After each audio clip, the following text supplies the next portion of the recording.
So just ever so recently, it was announced that the French Grand Prix could be ditched for 2023, as the FIA and Liberty Media are doing what appears to be some sort of shake-up and moving around stuff to accommodate the newer circuits on the calendar, chief among which will be the one in Las Vegas next year, which is causing some issues.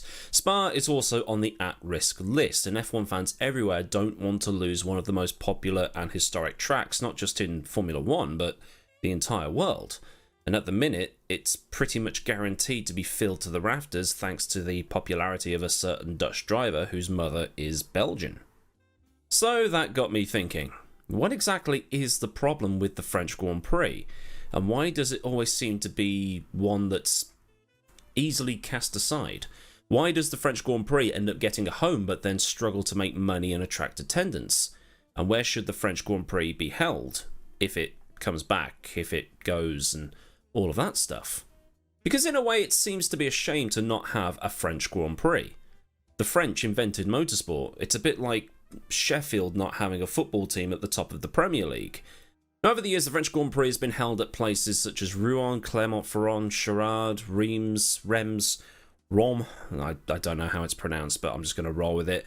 And it's also been to Manicourt and Paul Ricard. It was at Paul Ricard, then it went to Manicourt, and now it's back at Paul Ricard.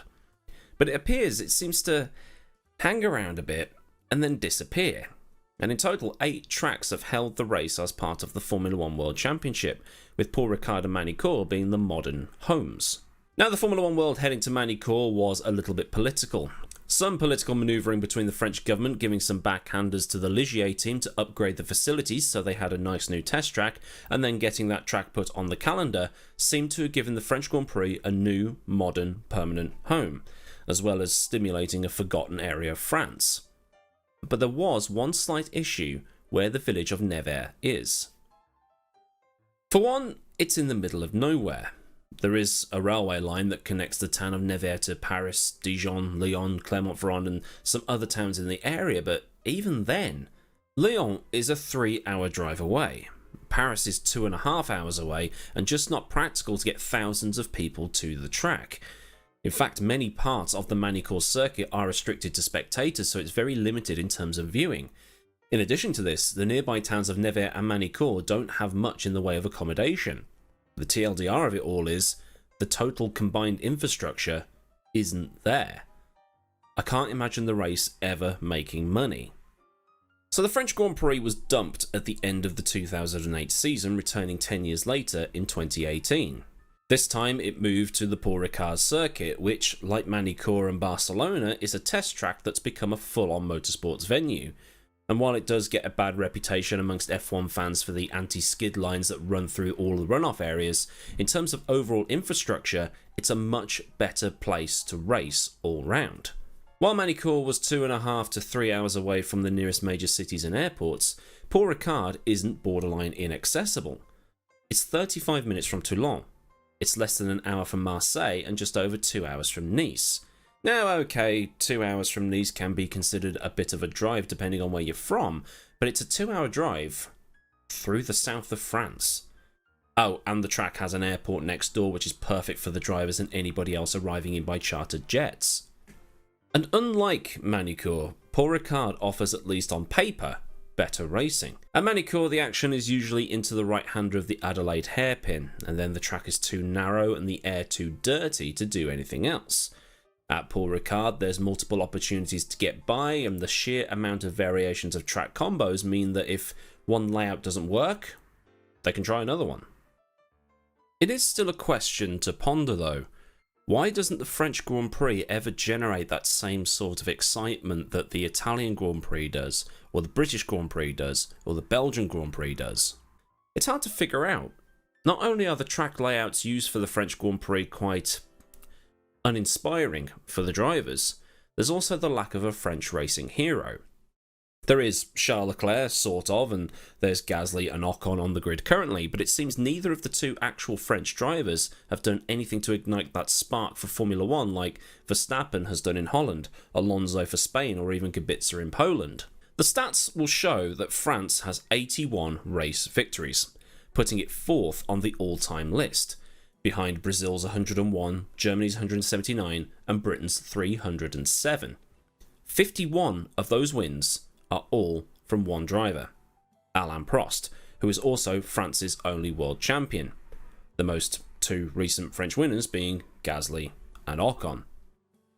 And this isn't a thing that's inherently French, because Germany has seen the same things happening as well.